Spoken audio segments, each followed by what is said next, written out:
ॐ गजाननं भूतगणादिसेवितं कपीतजम्बूफलचारुभक्षणम् उमासुतं शोकविनाशकारकं नमामि विघ्नेश्वरपादपङ्कजम्।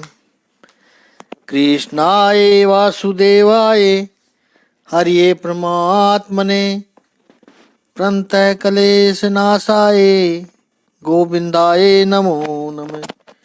ओम श्री महापुरुष देवाय नमः। ओम श्री गुरुदेवाय नमः। ओम आनंद स्वरूप भगवान की जय। ओम शांति स्वरूप भगवान की जय। हमारा चिंतन स्थित प्रज्ञ दर्शन पर पहले श्लोक 55वें चल रहा है। दूसरे अध्याय का 55वें श्लोक पे चल रहा है। भगवान कहते हैं, जब मनुष्य मनोधर्म से उत्पन्न होने वाली इंद्रिय तृप्ति की समस्त कामनाओं का परित्याग कर देता है और जब इस तरह से विशुद्ध हुआ उसका मन आत्मा में संतोष प्राप्त करता है, तो वह विशुद्ध दिव्य चेतना को प्राप्त स्थित प्रज्ञा कहा जाता है। कामना को शुद्ध करे, अशुभ को छोड़िए और शुभ को ग्रहण कीजिए। अशुभ कामनाओं का त्याग करते हुए, शुद्ध कामना का स्वीकार करते हुए धीरे धीरे कामना ही उड़ जाती है। धर्म की मर्यादा में जो किया जाए वो शुद्ध कामनाएं हैं। तो कामना को विशुद्ध करो, और जब कामना विशुद्ध होती है तो वो नष्ट हो जाती है। विशुद्ध हुई कामना आत्मदर्शन में अत्यंत उपयोगी होती है। आत्मने वात्मना तुष्टा। मेरे आनंद का स्रोत मेरे अंदर है, मैं चाहूं तब ले सकता हूं, निरंतर ले सकता हूं। यह स्थित प्रज्ञ की मनोस्थिति है। अर्जुन ने दूसरा प्रश्न पूछा 54वें श्लोक में कि जिसकी बुद्धि स्थिर हो गई है वो कैसे बोलता है। इसका अर्थ व्यवहार हुआ, यानी जगत में कैसे व्यवहार करता है वो। इसके उत्तर में भगवान ने 56वां श्लोक में कहा। तो अब 56वां श्लोक लेते हैं, एक एक चरण का उच्चारण करते हैं। दुखेषु अनुद्विग्नमनाः सुखेषु विगतस्पृहम् वीतरागभये क्रोधा स्थितधीर्मुनि रुच्यते। दुखेषु अनुद्विग्न मनः सुखेषु विगत स्पृहम। वीतराग, वीत क्रोध, वीत भय, स्थित धी मुनि उच्यते। जिसके राग, क्रोध और भय सब बीत गए वो स्थित प्रज्ञ है। तो जो त्रय ताप के होने पर भी मन में विचलित नहीं होता है और सुख में खुशी से वो पागल नहीं होता है, सुख में प्रसन्न नहीं होता है, और जो आसक्ति, भय तथा क्रोध से मुक्त है वह स्थिर मन वाला मुनि कहलाता है। जिसका मन दुख में उद्वेग रहित है, सुख में जिसकी स्पृहा नहीं है, जिसके राग, भय, क्रोध बीत चुके हैं, ऐसे व्यक्ति को स्थित प्रज्ञ, यानी यहां इस श्लोक में कहा है मुनि कहते हैं। एक ही बात है, स्थित प्रज्ञ और मुनि। यह पूरा श्लोक हमें मानस शास्त्रीय परिक्षेप में समझना होगा।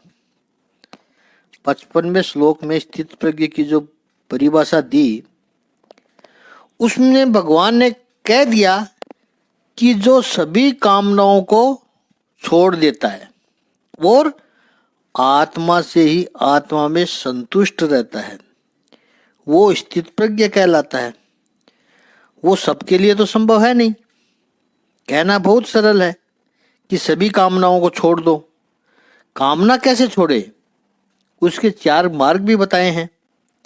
व्याख्या तो बताई है कि सर्व कामना का त्याग करना चाहिए। इतना सरल नहीं है। ये 4 मार्ग बताए गए हैं।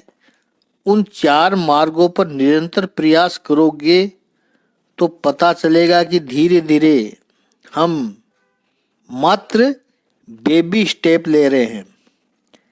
सरल नहीं है कामना का त्याग करना। एक कामना का त्याग करो, 3 नई कामनाएं खड़ी हो जाती है।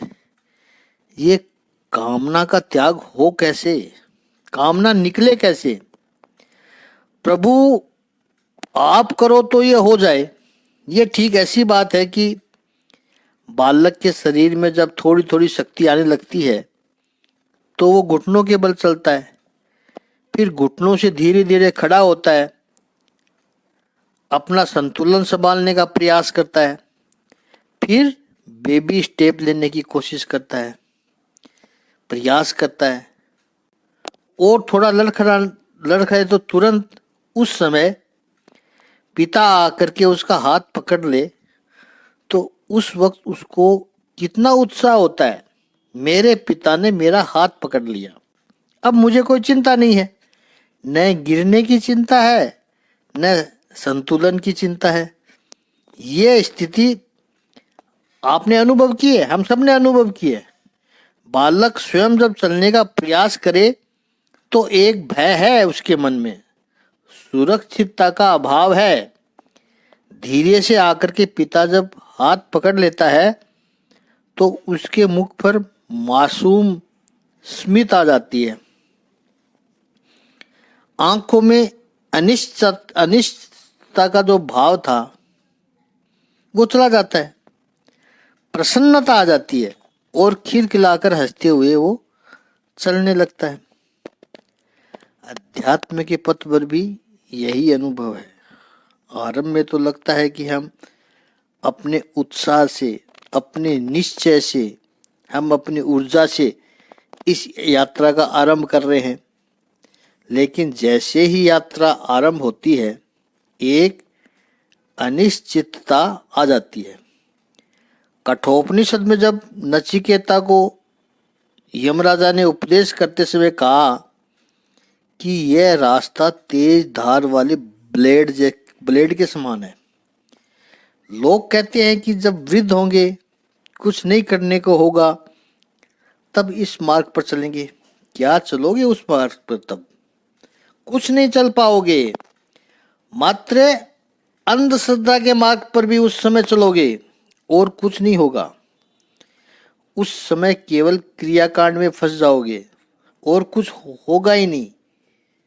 यदि सही अर्थों में शास्त्र को समझना है, उस पर यात्रा करनी है और उसके अद्भुत क्षणों का, उसके परिणामों का अनुभव करना है, तो शरीर में जब ऊर्जा है, मन जब प्रसन्न है, बुद्धि जब स्थिर है, तब इस मार्ग पर चलिए।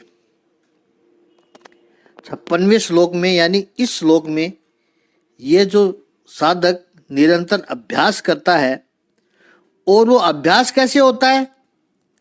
अपना दिन प्रतिदिन व्यवहार चलाते हुए, अपनी ड्यूटी को निभाते हुए, क्योंकि वो साधक भी इस संसार का ही अंग है।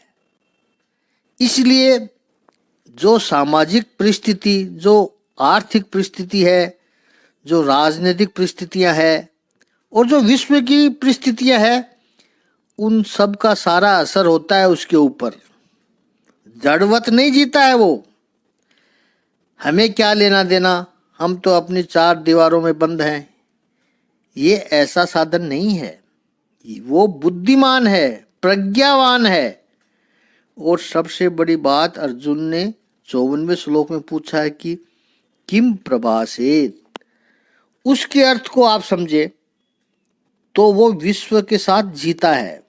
ऐसी स्थिति में वो व्यापार कैसे करता है, व्यवहार कैसे करता है? पहली बात, दुख में वो उद्विग्न नहीं होता है। याद रखना है कि जब संसार के साथ इंटरेक्शन शुरू होता है, जटिलताएं आती है, व्यवहार शुरू होगा, तो सबसे पहले भगवान ने कहा दुख।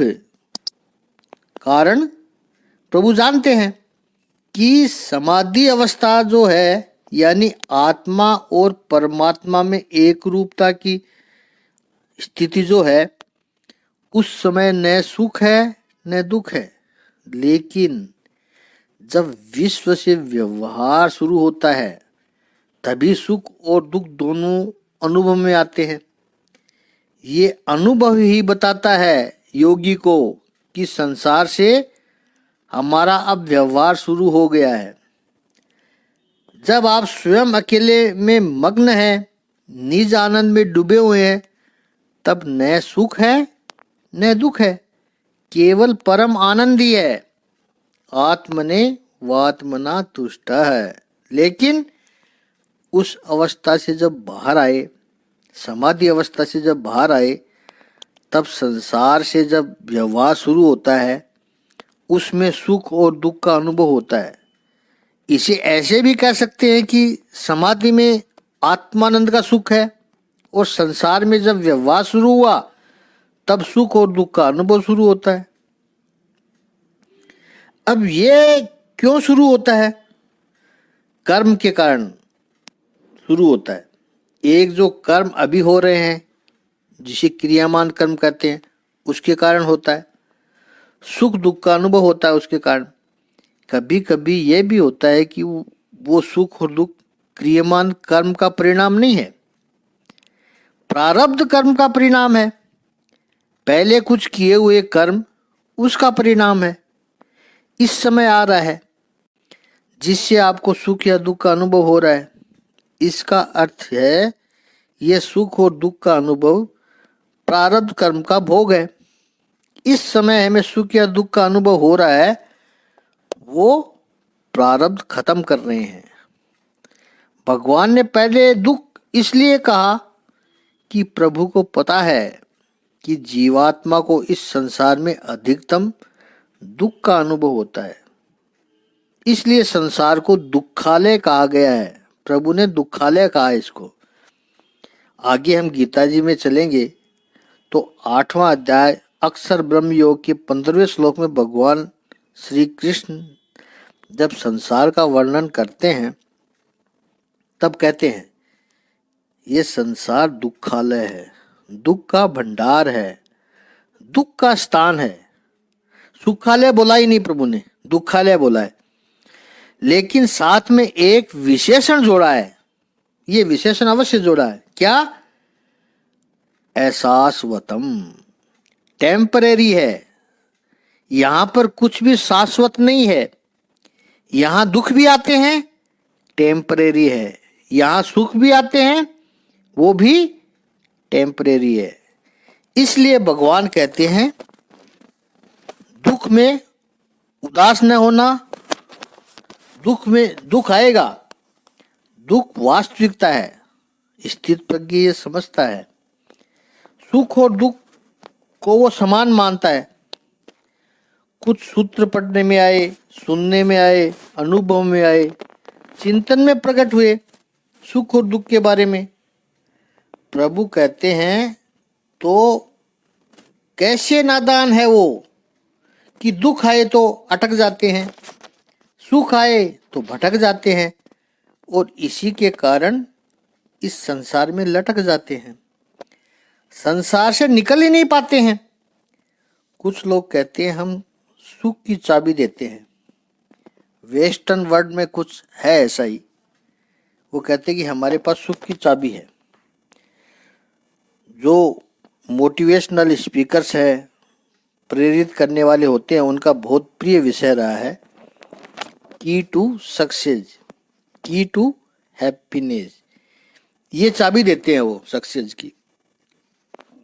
लोग सुख सुख की चाबी ढूंढते हैं, लेकिन प्रश्न यह है कि सुख पर ताला किसने लगाया? ईश्वर ने तो सुख पर ताला लगाया ही नहीं है। ये सुख की नदी निरंतर बह रही है, इसका लाभ सभी को मिलना चाहिए था। ये सुख की नदी को रोका किसने? तो जो लोग सुख की चाबी दिखाते हैं, हमारा प्रश्न उनसे है कि ये सुख को ताला किसने लगाया है? जब ताला ही ना हो तो फिर कहाँ की चाबी ढूंढ रहे हो आप? वेदांत की दृष्टि से यदि देखा जाए तो दर्पण में मुख और जीवन में सुख होता ही नहीं है, केवल दिखाई पड़ता है। दर्पण में मुंह इसलिए दिखाई पड़ता है कि आप सामने खड़े हो, आप हट जाओगे तो दर्पण से भी चेहरा हट जाएगा। दर्पण में मुख, जीवन में सुख केवल दिखाई पड़ता है। यह अनुभव व्यक्ति स्वयं लेता है। जब तक वो सामने है तब तक ये महसूस होता है। एक कवि ने बड़ी अच्छी बात की है, जा दिन जीव जन्म्या, कभू न पाया सुख, डाली डाली में फिरया, पाते पाते दुख। जीव जन्म इसलिए लेता है कि उसको सुख मिले, लेकिन ये संसार रूपी वृक्ष ऐसा है कि आप एक एक डाली पर ढूंढने चलो तो एक एक पत्ते पर आपको दुख दिखाई पड़ेगा। महापुरुष कहते हैं कि सुख को ढूंढना पड़े, उससे ज्यादा और दुख क्या हो सकता है? यह चिंतन का विषय है, जरूर चिंतन करना है। सुख को ढूंढना पड़ रहा है, इससे बढ़कर और कोई दुख नहीं हो सकता है। सुख को ढूंढना यह तो ऐसी बात है जैसे कोई व्यक्ति कहे कि मुझे हवा चाहिए, मुझे श्वास लेना है। हवा सर्वत्र है, सुख ढूंढना है मानो सरोवर की मछली कहे कि मुझे पानी चाहिए। किसी भक्त कवि ने कहा है कि सरोवर में मछली प्यासी है। यह जो ट्रेजेडी है, यह जो वेदना है, सुख ढूंढना पड़े। कस्तूरी मृग की नाभि में सुगंध का स्रोत है और वो मारा मारा घूम रहा है इधर उधर। पिछले 55 में श्लोक में भगवान ने कहा है, आत्मने वात्मना तुष्ट है। सुख का आनंद का स्रोत हमारे भीतर है और हम है कि सुख ढूंढ रहे हैं। इससे बढ़कर और कोई दुख हो ही नहीं सकता है। कई विचारकों ने कहा है, लेकिन यहाँ पर रामसुखदास जी का स्मरण करें, जिन्होंने साधक संजीवनी जैसा अद्भुत ग्रंथ पे भगवत गीता का दर्शन किया है। अद्भुत ग्रंथ पे भगवत गीता का दर्शन किया उन्होंने। अद्भुत व्यक्तित्व थे। वो कहते थे कि सुख की इच्छा मिटने पर तत्क्षण सभी दुखों का नाश हो जाता है। जीवन में दुख है ही इसलिए कि मनुष्य सुख चाहता है। जिस दिन सुख की अपेक्षा गई, समझ लीजिए उस दिन से जीवन में कोई दुख ही नहीं बचेगा। क्योंकि चाहे लाख अपेक्षा करो आप सुख की, हम चाहे जितना सुख पाले, लेकिन हम चाहते हैं इतना सुख मना ही नहीं सकते, ले ही नहीं सकते हैं हम। जब तक आपके पास बड़ा मकान नहीं है, छोटे मकान में रहते हैं, तो लगेगा कि बड़ा मकान हो जाए तो कितना सुख मिलेगा। इसके लिए कई वर्षों तक मेहनत करते हो, पैसा कमाते हो, पैसा लगा देते हो कि आपको बड़ा मकान मिल जाए। वास्तविक में जब आप उस मकान में रहने के लिए जाओगे तो इतिहास का प्रमाण देकर कह सकते हैं कि बिना मकान पाए आपने जो सुख सोचा था कि मुझे इतना सुख मिलेगा, और वास्तव में आप उस मकान में रहने जाओगे तो उतना सुख नहीं मिलेगा जितना आपने सोचा था। मानकर चलो ये बात। कुछ क्षणों के लिए लगेगा कि हाँ सुखी हो गए। जैसे ही समय बीतने लगा, आपके सुख में कमी आनी शुरू हो जाएगी। केवल मकान की बात नहीं है, सुख के किसी भी साधन में ऐसा ही होता है, फिर चाहे व्यक्ति हो, परिस्थिति हो। जीवन में कोई व्यक्ति मिल जाए तो बहुत सुखी हो जाएंगे, आपने अपेक्षा तो बांध ली। वह व्यक्ति आपको मिल भी जाए तो आपने सोचा था उतना सुख नहीं मिल सकता है। यह संसार की वास्तविकता है और यही दुख है। और इस दुख से उद्विग्न न हो। कैसे नहीं होता यह महापुरुष उद्विग्न? इसको वह इस उद्वेग शब्द को समझते हैं। संस्कृत व्याकरण के आधार पर उद्वेग शब्द बना है। उद्वेग, उत का अर्थ है ऊपर। ऊपर की ओर जब वेग कर रहे हो, जा रहे हो, तो कितना परिश्रम पड़ता है। सांस फूल जाता है, हाथ में पानी की बोतल भी बड़ी बोझिल हो जाती है। जिसने कैलाश मानसरोवर की यात्रा कर रखी है उनको पता है उद्वेग ऊपर की ओर जाते समय जैसा परिश्रम पड़ता है, थकान अनुभव होती है, कलेश में, दुख में मनुष्य को वही कष्ट में मन में पड़ता है। वो उद्वेग न हो, यानी वो उद्वेग न हो। किसी भी परिस्थिति में उसका एक ही रास्ता है, पेशेंस, धैर्य। प्रत्येक के जीवन में दुख तो आता ही है। जब दुख का समय चल रहा होता है उस समय तो इतनी परेशानी होती है, इतना भारी पड़ता है, लेकिन उस समय के दरमियान जिसने धैर्य रखा कि आज समस्या है, कल ठीक हो जाएगी, ये दुख के बादल बिखर जाएंगे, सुख का सूरज निकल आएगा।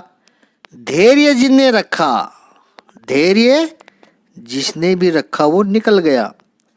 और हमने समाज में ये भी देखा है कि जो दुखों से पार हो गए हैं और उनको बराबर लगता है कि अब वो दुख बराबर पूरा चला गया है, तब जो वो बात करेंगे इतने गौरव से करेंगे कि भाई हमने ऐसे ऐसे दिन देखे हैं, इतनी समस्याएं देखी है, तौबा तौबा।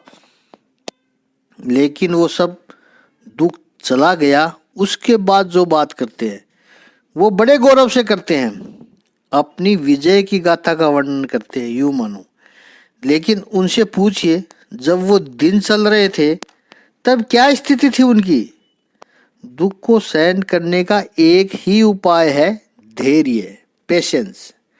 स्थित प्रज्ञ के पास ये धैर्य होता है। अब वो धैर्य कहाँ से आता है, कैसे आता है, उसके भी कई मार्ग है, शास्त्रों में बताए हैं। पहली बात, दुख को स्वीकार करो। ये पहली स्थिति है। दुख में यदि अनुद्वेग रहना है, दुख के समय मन में उद्वेग नहीं लाना है, तो दुख को स्वीकार करो। मेरे जीवन में अभी ये विपरीत संयोग चल रहे हैं, ये मेरे जीवन की कटु वास्तविकता है।